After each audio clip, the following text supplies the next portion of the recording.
Assalamualaikum warahmatullahi wabarakatuh. Perkenalkan, nama saya Putri Juliani dengan NIM C0E023016. Baiklah, di sini saya akan presentasikan makalah saya yang berjudul Cara dan Sistem Pemungutan Pajak, Tarif Pajak, dan Fungsi Pajak. Baiklah, selanjutnya latar belakang makalah saya. Pajak adalah salah satu sumber pendapatan terbesar negara. Pajak memiliki peran yang sangat penting bagi suatu negara, seperti untuk membiayai pengeluaran negara, meningkatkan kesejahteraan rakyat dengan cara meningkatkan pelayanan publik, dan lainnya. Pajak merupakan salah satu sumber utama penerimaan negara untuk pembangunan. Jika banyak wajib pajak tidak melaksanakan kewajibannya untuk membayar pajak, maka kegiatan negara akan terhambat. Baiklah, selanjutnya 2.1 Cara dan Sistem Pemungutan Pajak. Sistem pemungutan pajak adalah suatu mekanisme yang digunakan untuk menghitung besarnya pajak yang harus dibayar oleh wajib pajak kepada negara. Dengan kata lain, bisa dikatakan sebagai metode untuk mengelola utang pajak yang bersangkutan supaya tidak masuk ke kas negara.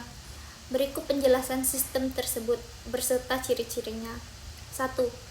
Full Self-Assessment System adalah sistem pemungutan pajak di mana wajib pajak menentukan sendiri jumlah pajak terhutang sesuai dengan ketentuan peraturan perundangan perpajakan. Fiskus bersifat pasif kecuali wajib pajak menyalahi peraturan yang berlaku. Wajib pajak diberi kepercayaan untuk menghitung sendiri pajak terhutang, membayar sendiri jumlah pajak terhutang, melaporkan sendiri jumlah pajak terhutang. Ciri-cirinya: 1. Wewenang untuk menentukan besarnya pajak terhutang adalah pada Fiskus. 2. Wajib pajak bersifat pasif. 3. Hutang pajak timbul setelah dikeluarkan surat ketetapan pajak oleh Fiskus. 2.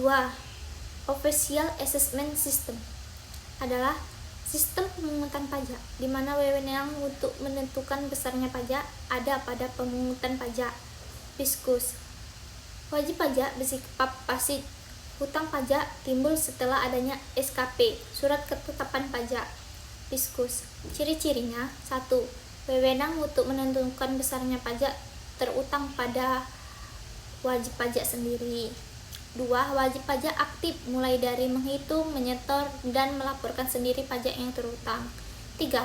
Fiskus tidak ikut campur dan hanya mengawasi. Yang ketiga, withholding system adalah sistem pemungutan pajak di mana wewenang untuk menentukan besarnya pajak diserahkan kepada pihak ketiga yang ditentukan atau yang ditunjuk oleh negara. Pihak ketiga di sini misalnya bendaharawan gaji. Contoh pajak yang dipungut dengan sistem ini adalah PPh pasal 21, 23, 26 dan 4 ayat 2. Ciri-cirinya: wewenang memotong atau memungut pajak yang terutang ada pada pihak ketiga, yaitu pihak selain Fiskus dan wajib pajak. 2.2 Tarif pajak. Tarif pajak merupakan sebuah dasar pengenaan pajak terhadap objek pajak yang menjadi tanggungannya. Pajak ini biasanya berupa persentase dasar pengenaan pajak DBP, merupakan nilai berapa uang yang dijadikan untuk menghitung pajak yang terhutang. Baiklah, selanjutnya macam-macam tarif pajak. 1. Tarif sebanding atau proporsional. Tarif proporsional adalah tarif berupa persentase tertentu yang sifatnya tetap terhadap berapapun dasar pengenaan pajak. Makin besar dasar pengenaan pajak, makin besar pula jumlah pajak yang terhutang dengan kenaikan secara proporsional atau sebanding. 2. Tarif tetap.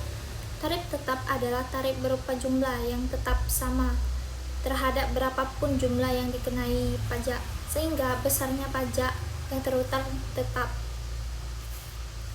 3. Tarif progresif. Tarif progresif adalah tarif berupa persentase tertentu yang digunakan semakin besar bila jumlah yang dikenakan pajak semakin besar. 4. Tarif degresif. Tarif berupa persentase tertentu yang digunakan semakin kecil bila jumlah yang dikenakan pajak semakin besar. Selanjutnya 2.3. Fungsi pajak. Pajak adalah kontribusi yang bersifat wajib kepada negara dan juga tidak mendapat imbalan langsung serta digunakan untuk keperluan publik. Berikut adalah fungsi pajak yang menjadi alasan pemerintah memungut pajak. 1. Fungsi anggaran.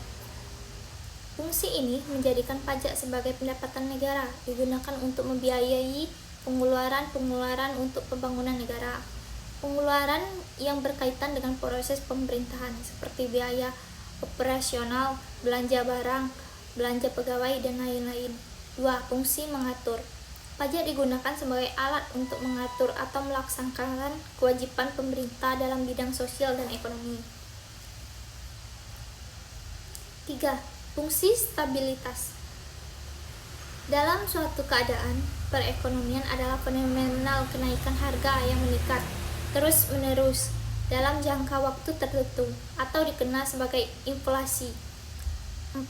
Fungsi redistribusi.